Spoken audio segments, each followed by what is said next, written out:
40만 원 이상은 간다라고 생각하고 좀 마음을 편안하게 좀 먹고 좀 기다리시면 될 것 같고요. 속도는 예전같이 빠르지 않을 수 있지만 꾸준히 우상향할 가능성이 있다. 물론 이제 7월 달에 빅테크들의 이런 투자 캐펙스 관련된 것들을 확인은 좀 해봐야 되겠지만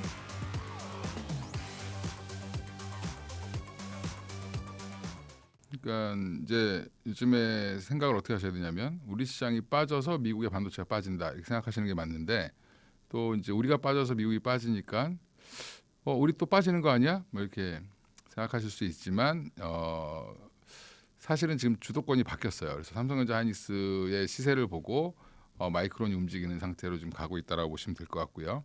그 외에 이제 미국의 반도체 관련된 종목들 보면은 CPU 관련된 종목들과 그다음에 D램 관련된 그러니까 메모리 관련된 종목들이 많이 빠졌거든요. 이런 부분들은 무슨 얘기냐면 최근에 가장 많이 급등한 종목, 올해 가장 상승률이 가장 빠르면서 가장 많이 올라온 종목이 미국에서 ARM이에요. ARM은 이제 CPU 관련된 종목인데, 그러니까 ARM 그다음에 랜드 쪽에 가장 대표적인 종목인 샌디스크가 이제 수익률이 가장 빨리 좋았는데 그런 종목들이 이제 차익 실현 매물들이 나오고 있다 이렇게 생각하시면 될 것 같고요. 지금 AI 관련돼서 뭐 투자 사이클이 어떻게 되냐에 따라서 여러 가지 논란은 있겠지만 지금 그 논란을 소화하는 과정, 우리가 이제 HBM3 만들 때는 무슨 얘기가 있었냐면 하이닉스가 그걸 열심히 만들고 있을 때 삼성전자가 이 시장에 진입하면 하이닉스 빠질 거야. 그러면서 하이닉스 주가가 삼성전자가 성공했다 그러면 뭐 이제 HBM3를 엔비디아에 샘플을 보냈다더라 이런 얘기 나오면 하이닉스가 막 빠졌습니다. 근데 지금 재밌는 건 삼성전자가 HBM4를 더 잘 만들어요. SK 하이닉스보다. 그럼에도 불구하고 SK 하이닉스 주가가 오히려 더 올라갔죠. 이제 똑같은 일을 가지고 해석을 달리하는 건데 그동안 공부를 해보니까 HBM 시장은 누가 더 들어오더라도 여전히 부족한 시장이구나라는 걸 이제 시장이 인지를 한 거고 그 사이에 그러면 이제 이 지금 벌어지는 논란 지금 메모리 반도체가 너무 가격이 올라서 AI 기업들이 하이퍼스케일러라고 하는 메타라든지 아마존, 구글 이런 이제 오픈 AI, 엔트로픽 이런 데가 투자를 줄이면 어떡하지? 이런 우려까지 지금 확산이 된 건데 원래 주가가 조정이 나오면 이제 기술적인 조정 자리에서 조정이 나오는 건데 우리가 가만히 보시면 마이크론도 최고 실적을 발표하고 실적을 발표했음에도 불구하고 주가가 조정을 받았고요. 삼성전자는 지금 역대 최고 실적이 아니라 전 세계에서 최고 실적을 기네스북에 오를 정도의 실적을 냈는데 빠졌죠. 그만큼 이제 그럼 기대만큼 실적이 안 나와서 빠졌냐, 90조가 안 넘어서 빠졌냐, 여러 가지 얘기들이 있지만 그거 다 무용지물이고요. 지금 니네 그러면 이거를 3분기, 4분기 내년까지 이어갈 수 있어?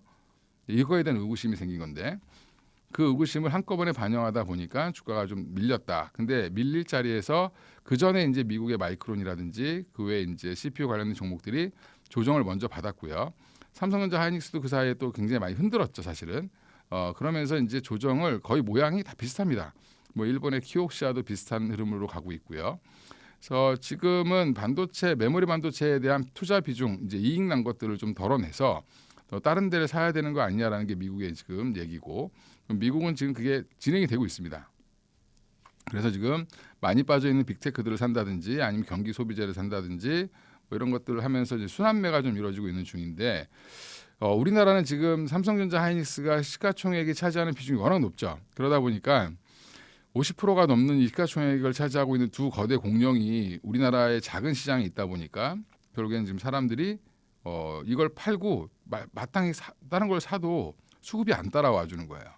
그러니까 모든 사람들이 지금 삼성전자 하이닉스 관련주에만 집중하고 있는 거고 최근에 그렇게 좋았던 전력기기도 삼성전자 하이닉스가 주춤하니까 같이 빠져버리는 거죠. 그래서 AI 생태계에 대한 의구심이 생기면서 전력기기 그다음에 MLCC 거기에 이제 지금 메모리 반도체까지 다 같이 지금 조정을 받고 있는 거다라고 생각하시면 되고요.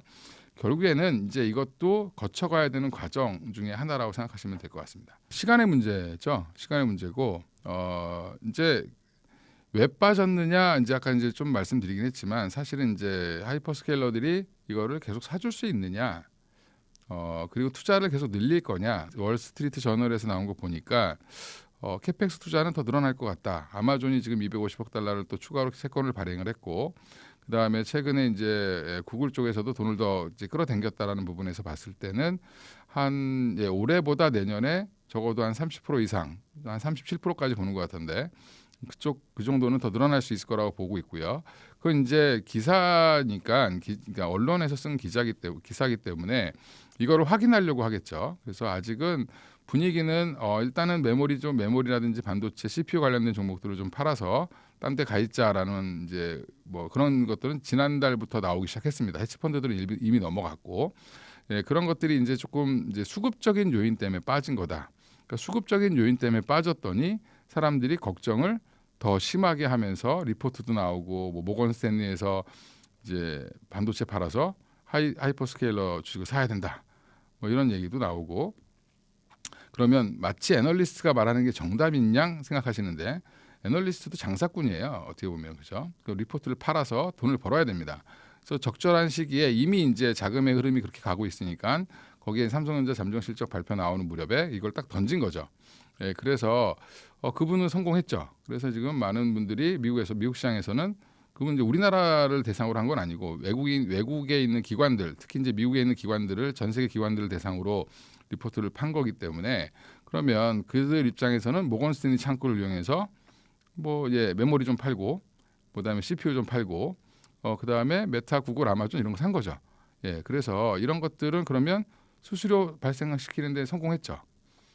그래서 그분은 자기 일을 열심히 한 겁니다. 이제 그거에 너무 매몰되실 필요 없고, 그분의 전망이 그러면 그동안 잘 맞았냐 이걸 또 분석하시는 분도 계시는데, HBM 관련된 얘기 나오고 나서부터는 좀 그분의 뷰가 잘 안 맞아요. 그래서 지금 너무 그 보고서에 대해서 매몰되실 필요는 없을 것 같고요. 이것도 결국에는 뭐가 증명할 거냐면, 언론 기사라든지 이런 보고서들은 다 어떻게 보면 본인들의 이제 뭐 이 추측, 그 다음에 가능성, 이런 것들을 이제 얼마나 또 사람들이 자극적으로 볼 거냐 안 볼 거냐 이런 건데, 클릭 수가 많아지려면 어떻게 해야 되죠? 지금 당장 사람들이 관심 있는 걸 써야 돼요. 그럼 빠질 때는 빠질 이유로 갖다 붙여 놓습니다. 근데 우리 생각해 보면 막 올라갈 때는 그런 악의적인 기사들 아니면 안 좋은 얘기들 안 나오죠. 그럴 땐 또 좋은 얘기만 막 나와요. 그러니까 이제 이게 뭐 그런 기사와 리포트가 나와서 빠졌냐라기보다는 빠지고 있기 때문에 그런 기사와 리포트가 나왔다. 이렇게 생각하시면 되고요. 왜냐하면 어떤 호재도 반대로 살짝 뒤집으면 막자가 될 수 있는 게 사실은 이게 증권가의 뉴스입니다. 그러니까 아마존이 250억 달러 채권을 발행한 거를 나쁘게 보면, 쟤네 재무 구조가 안 좋아지겠구나. 야, 얘네들 진짜 돈이 없나 봐. 야, 앞으로 그러면 돈이 없으니까 계속 빚내서 어떻게 투자를 하겠어? 이렇게 생각하면 나쁘게 해석을 하는 거고요. 긍정적으로 해석하면, 야, 빚을 내서라도 지금 이렇게 열심히 투자를 하려고 하는 거 보니까 앞으로 모든 기업들이 경쟁적으로 투자를 더 많이 하겠구나. 그러면 우리 반도체 산업은 여전히 탄탄하겠구나. 이렇게 또 좋을 때는 해석을 합니다. 그러니까 예전에 우리 이제 구글에서 유상증자하고 막 이랬을 때 되게 긍정적으로 해석을 했죠. 그때는 올라가던 시기여서 그렇습니다. 이제 이런 것들은 똑같은 사안을 가지고 우리는 주식시장의 참여자들은 다르게 해석을 이렇게 하는, 그때 분위기에 맞춰서 그렇게 하는데, 지나고 나서 보면 지금 중요한 거는 그러면 얘네들이 투자를 줄일 거냐, 줄일 수가 없다라고 보는 게 저는 제 관점이고요. 뭐 저뿐만 아니라 이제 많은 전문가들도 그렇게 얘기를 하고 있는 분들도 많이 계신데, 또 경고를 하시는 분들도 계시죠. 주가가 많이 올랐으니까 좀 쉬어야 돼. 근데 이제 중요한 거는 그분들이나 저나 뭐 약간 부정적으로 말씀하시는 분들이나 아니면 긍정적으로 얘기하는 사람들이나 논리는 사실 내용을 보면 같습니다. 왜 뭐가 같냐면, 그분들도 조정이 나온다 그랬지 끝났다고 얘기하진 않아요. 그리고 저도 지금은 좀 쉬어가는 국면이지 이게 더 이상 뭐 빠지거나 엄청나게 빠지거나 폭락이 나오거나 반도체에 대한 이제 뷰가 바뀌지 않는다라고 보는 거는 다 똑같습니다. 근데 이게 조정이 얼마나 길어질 거냐, 아니면 가격이 얼마나 많이 빠질 거냐, 그다음에 얼마만의 기간 동안 조정을 받을 거냐, 그건 아무도 모르죠. 아무도 모르는데 그걸 확인할 수 있는 게 이제 7월 말에 있는 빅테크들의 실적 발표 시기니까, 그때까지는 좀 쉬지 않겠어라는 게 이제 중론이라고 생각하시면 되고, 이미 이제 이번 주가 벌써 3주째 쉬고 있는 거예요. 주가가 계속 지금 쉬고 있는 모습 양상인데, 이제 이게 다음 주만 되면 벌써 4주째예요. 근데 우리가 지금 2,400포인트 뭐 여기서부터 올라올 때 쭉 보면 작년 11월 달에 우리가 조정을 가장 길게 받았는데 그때가 7주 조정 받았습니다. 7주. 그 7주 조정이라는 게 차트를 나중에 열어보실 분들은 열어보시면 옆으로 횡보하는 겁니다. 뭐 한 이틀 빠졌다가 또 하루 올랐다가 뭐 또 그 다음날 좀 빠졌다가 또 올랐다 이런 걸 반복했는데 그게 거의 7주간의 조정을 받았고요. 그때 삼성전자가 10만 원대 있었습니다. 예, 근데 그때 많은 분들이 팔았어요. 특히 이제 삼성전자 연구원들도 많이 팔았다고 하는데 그분들이 언제 다시 샀냐면 20만 원 갔을 때 다시 샀습니다. 네, 그래서 구간별로 의심은 항상 생기고 저 5만 원에 사신 분들은 10만 원 되면 팔고 싶고 10만 원에 사신 분들은 20만 원 되면 팔고 싶고 20만 원에 사신 분들은 또 30만 원 되면 팔고 싶은 거예요. 그래서 지금 우리 그 주식시장에서 보는 보조지표 중에 모멘텀 지표라는 게 있는데 이격도라고 많이 들어보셨을 거예요. 이제 60일 이평선이라든지 50일 이동평균선 기준으로 해서 주가가 몇 프로 올라가 있느냐, 지수가 몇 프로 더 올라가 있느냐 이런 걸 보는데 보통 한 130%가 넘어가면 단기 과열이라고 봐요. 그 130%의 의미를 아셔야 되는데 종가 기준으로 가격을 쭉 연결한 선이 이동평균선인데 그러면 60일 동안 그럼 60일이면 두 달이죠. 세 달이죠. 세 달 동안 사람들이 종가에 똑같은 금액을 계속 샀을 때도 30%의 수익이 난 겁니다. 130%라는 건. 그러면 30% 정도 수익이 나면 사람들이 팔고 싶어해요. 그런 심리적인 것들이 지표가 맞는다. 우리나라 코스피 지수도 최근에 이제 이격도가 130%를 넘어가면 계속 여지없이 얻어맞았습니다. 여지없이 얻어맞았다는 게 하락이 나왔다는 거죠. 우리가 이제 트럼프 때문에 전쟁 때문에 3월 달에 굉장히 한 달 동안 힘들었지만 지금 생각해 보면 그때 굉장히 평온했죠. 지금이 더 사실은 변동성이 더 큽니다. 이건 좀 이따 말씀을 드리겠지만 그 사이에서 그때도 결국에는 맞을 자리에서 맞은 거예요. 전쟁이 아니었어도 제가 볼 때는 조정은 나왔었다.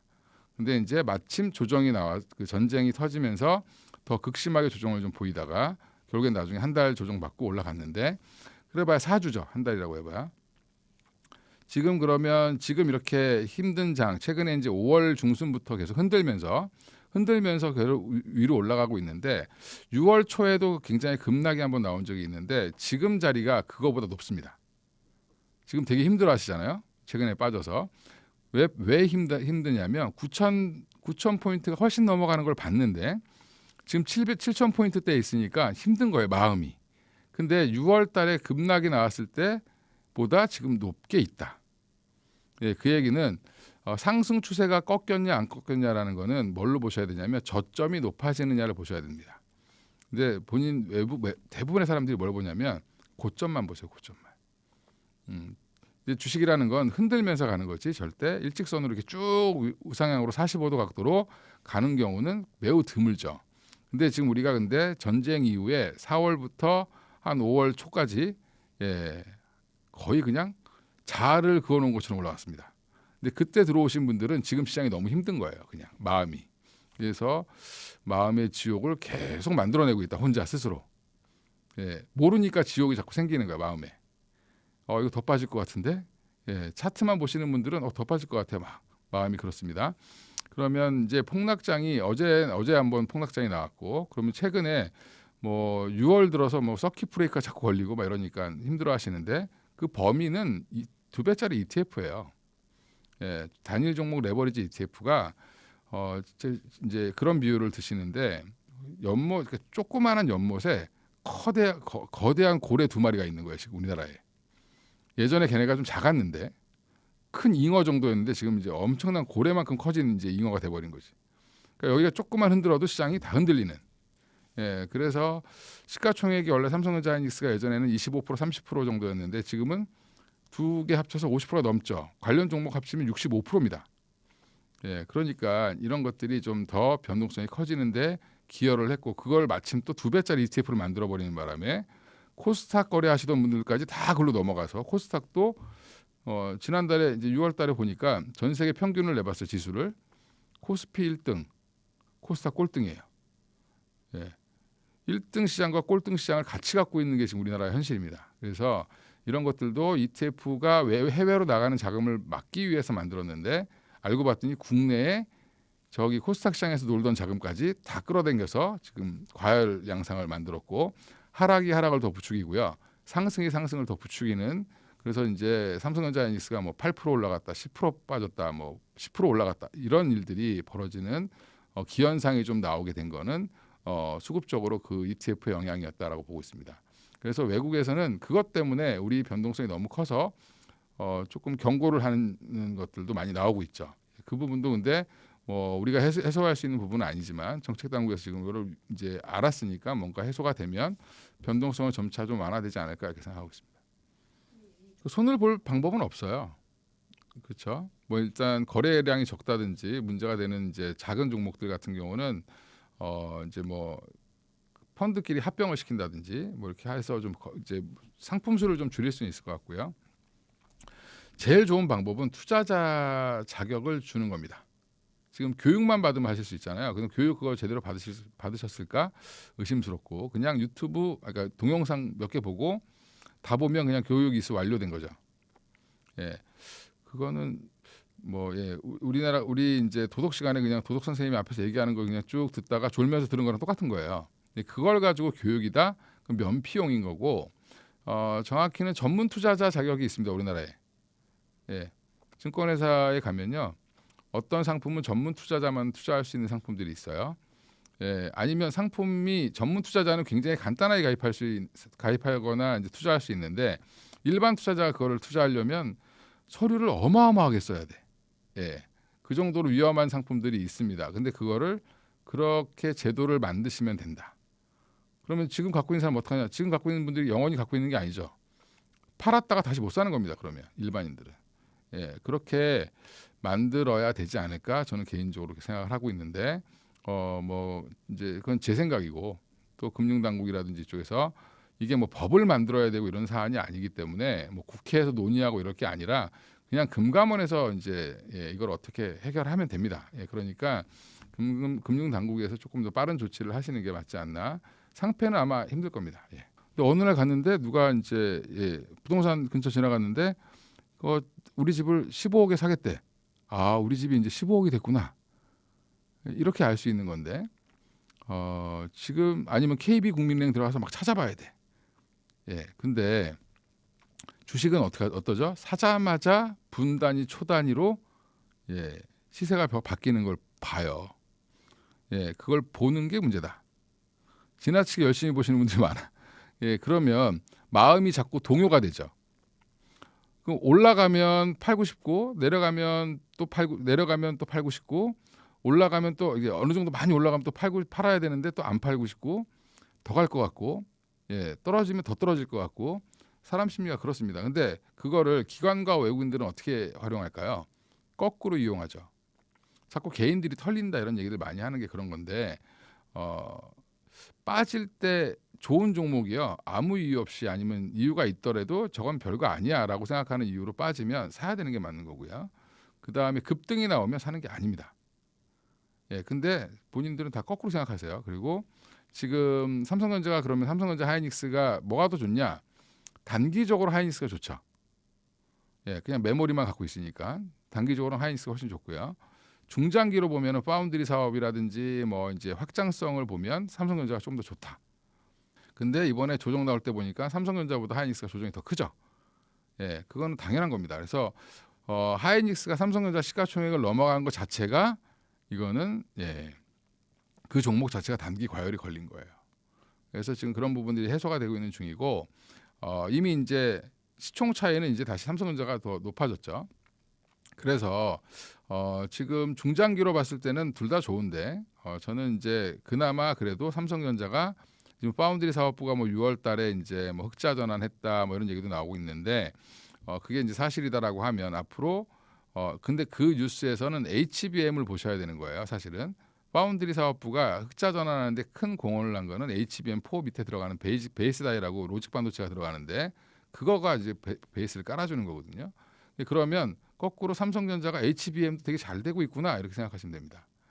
그래서 지금 당장은 파운드리가 돈을 엄청 벌어서 삼성전자의 주가에 도움을 주지는 못하겠지만 까먹지만 않아도 도움을 주는 거죠. 그래서 지금 저는 길게 보면 삼전이 조금 더 유리하다라고 보고 있고요. 그다음에 뭐 어차피 근데 방향성은 거의 비슷할 거다. 누가 조금 더 빨리 가냐 늦게 가냐의 차이니까 한 6대 4 정도로 생각하시면 되고요. 제가 한 삼성전자는 한 6, 하이닉스는 한 4 정도 보고 있습니다. 그리고 지금 그러면 고점을 넘어갈 수 있느냐? 넘어갑니다. 넘어가는데 제가 아까 부동산 예를 들었지만 시간이 필요해요. 예. 근데 너무 마음들이 급하셔서 내가 샀는데 36층에 샀어. 36만 원에 샀는데 계속 빠지네. 28만 원이 됐어. 야, 어떻게나 이제 이런 거잖아요. 본인이 36만 원에 산 게 잘못한 겁니다. 예. 아니면 내가 사고 싶은 양에 조금만 사셨으면 더 사면 됩니다. 그렇죠? 예. 그러면 에버리지를 낮추는 게 중요하죠. 근데 36만 원이 아니라 몰라 이번 달은 7월 달 내내 아마 뭐 36만 원을 돌파를 못 할 수도 있습니다. 근데 8월, 9월, 10월 가면 제가 아까 11월 달에 삼성전자가 얼마라 그랬냐면 작년 11월 달에 지금 한 7개월 지났죠. 그때 11만 원, 10만 원에서 11만 원 왔다 갔다 했었어요. 네, 그럼 그때만큼 뭐 지금 그럼 나중에 우리 한 몇 개월 지나면 삼성전자가 60만 원, 70만 원 되는 거야? 이렇게 생각하시는 게 아니라 그때는 깜짝 놀라서 막 이렇게 간 거고 지금은 이제 다 놀랬어요. 이제 삼성전자 좋은 거 다 알아. 그럼 속도가 어떻게 될까요? 조금씩 느려지겠죠. 예, 느려지고 저는 연말까지 그래도 한 40만 원대 이상은 갖다 놓을 거라고 보는데 지금 목표가들이 다 어디로 가고 있냐면 50만 원 중반대로 가고 있습니다. 애널리스트 목표가가. 그러면 예를 들면 에버리지가 55만 원이라고 치면 55만 원에 한 80% 정도 생각하시면 됩니다. 예, 55만 원에 80%면 5만 5천 원이니까 11만 원을 빼면 44만 원 정도 되겠죠, 그죠? 44만 원은 그래도 가지 않을까? 이렇게 보고 있습니다. 그래서 근데 그거는 이제 단순 계산인 거고, 애널리스트의 목표가는 계속 바뀌죠. 그들이 얘기하는 거는 계산의 이제 논리를 보긴 해야 되는데 계속 지금 올라가고 있어요.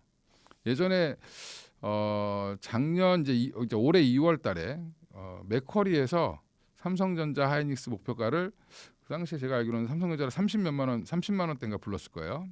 그러니까 난리가 났었죠. 야 이렇게 간다고? 근데 지금 다 목표가 얼마 쓰고 있다고요? 50만 원대 중반을 쓰고 있습니다. 제일 적게 쓰는 데가 46만 원, 47만 원이래요. 그러니까 40만 원 이상은 간다라고 생각하고 좀 마음을 편안하게 먹고 좀 기다리시면 될 것 같고요.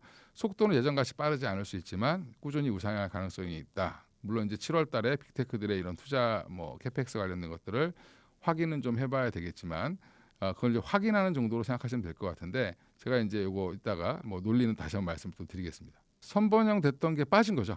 정확히 300만 원 근처까지 간 게 좀 과하게 간 거고 지금 이제 220만 원대 이렇게 안착을 하고 있는데 지금 ADR 상장 지금 공모가가 정해지지 않았어요. 내일 종가 기준으로 아마 정할 텐데 초과 청약이 됐다는 건 무슨 말이냐면 미국의 기관들이 개인들한테 안 받거든요, 청약을.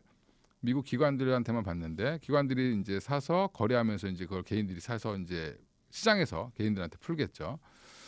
그러면 이제 초과 청약이 나왔다는 거는 밴드웨이지 그러니까 기준가보다 높게 가격이 형성될 가능성이 있죠.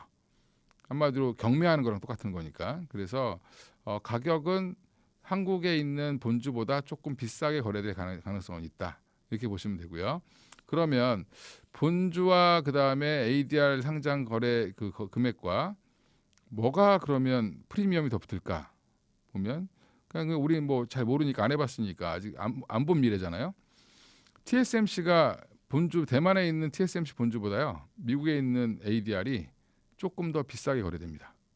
10에서 한 15% 더 거래가 되고 있고요. 하지만 방향성은 똑같습니다. 그러니까 환산을 해보면 ADR이 좀 비싼 거지 사실은 방향성은 똑같이 가고 있다라고 생각하시면 되고 그러면 이제 외국인들이 그거 사느냐고 SK하이닉스 본주 안 사면 어떡하냐? 그 바보 같은 얘기예요. 서로 이제 이 차익 있죠. 이 속도를 맞춥니다. 그래서 이쪽이 만약에 ADR이 많이 올라갔는데 본주가 안 가잖아요. 그럼 본주가 먹을 게 있다고 생각하고 또 들어오죠. 그럼 결국엔 이게 균형이 맞아져요. 그래서 일정 부분의 괴리를 유지하면서 갈 가능성이 높고요. 그래서 ADR 상장 기대 엄청 하시는데 삼성전자 실적 엄청 잘 나왔죠. 엔비디아 최고 실적보다 더 잘 나왔는데 빠졌잖아요 주가가. 그러니까 ADR 상장 때문에 빠지진 않겠지만 ADR 상장 때문에 급등이 나오진 않을 거다. 예, 그러니까 너무 그 기대를 과하게 하실 필요는 없을 것 같고요. 그러니까 오히려 이제 앞으로 서서히 재평가를 받겠죠. 그다음에 상장한 이후에 나스닥 100에도 들어가야 되고, 그다음에 필라델피아 반도체 지수에도 들어갈 테니까, 그렇게 되면 이제 마이크론과의 밸류를 거의 좁혀갈 가능성이 있는데, 지금 마이크론도 많이 떨어져서요. 최근에 밸류가 많이 낮아졌어요. 근데 우리가 이제 마이크론 대비해서 보통 한 20% 이상 할인을 받았기 때문에 그 부분이 얼마나 줄어들 수 있느냐는 좀 시간을 두고 지켜봐야 되지 않나 생각하고 있습니다. 그럼 마이크론에 따라 달라집니다. 그러니까 마이크론 주가가 빠지거나 마이크론이 약하면 우리나라 삼성전자 하이닉스도 혼자 나홀로 가기는 어렵습니다. 어렵고요. 삼성전자 하이닉스가 먼저 우리나라에서 치고 올라가서 마이크론이 따라올 수도 있고, 기준은 어떻게 보면 미국에 있는 마이크론이 기준이 될 가능성이 높아요. 그러니까 항상 밸류도 우리보다 좀 더 받았고, 주주환원도 우리보다 열심히 합니다. 근데 삼성 지금 아무도 얘기 안 하는 것 중에 하나가 뭐냐면, 삼성전자 하이닉스가 지금 배당을 열심히 하고 있죠. 예, 근데 주주환원책을 더 적극적으로 쓸 가능성이 있을까요, 없을까요?라고 물어보면 아무도 그 관심이 없어요 지금. 근데 마이크론과 우리나라 삼성전자 하이닉스가 밸류 차이가 나는 이유 중에 하나는 주주환원 정책이 차이가 있습니다. 그러니까 마이크론은 번 돈을 많이 돌려주는데 삼성전자 하이닉스는 생각보다 많이 안 돌려줘요. 예, 그러니까 이제 그런 부분들도 만약에 개선이 이루어진다라고 하면 한 단계 레벨업이 될 수 있겠죠. 그래서 그 시기는 아마 제가 볼 때는 일정하게 구조적인 이익이 나온다라고 하면 배당을 높일 겁니다 아마. 그러니까 이제 삼성전자가 앞으로 연간 적어도 250조에 300조를 계속 벌 수 있는 회사가 된다라고 하면 배당 안 할 이유가 없죠. 뭐 그렇게 되면 주가 빠지는 거 아니에요? 정체가 되면 빠질 수 있습니다. 근데 그럴 때는 어떻게 하는 거예요? 미국에서 했던 방법대로 배당하고 자사주 매입해서 소각하고, 예, 이런 것들을 진행할 수 있는 이제 재원이 만들어지기 때문에 충분히 주가는 그 다음부터는 또 재평가 영역으로 들어가겠죠. 그러니까 TSMC가 이런 똑같은 과정을 거쳐서 지금 밸류를 20배에서 25배를 받습니다. PER 기준으로. 삼성전자가 근데 오늘 보면 5배 조금 넘어요. 예, 지금 마이크론 최근에 많이 빠져서 한 6배 후반으로 빠졌고요. 그다음에 하이닉스도 이제 6배 초반 정도 돼요. 예, 그러니까 뭐 하이닉스가 뭐 ADR 간다고 해서 엄청나게 이 밸류를 쫓아간다 이렇게 보기는 좀 어렵습니다.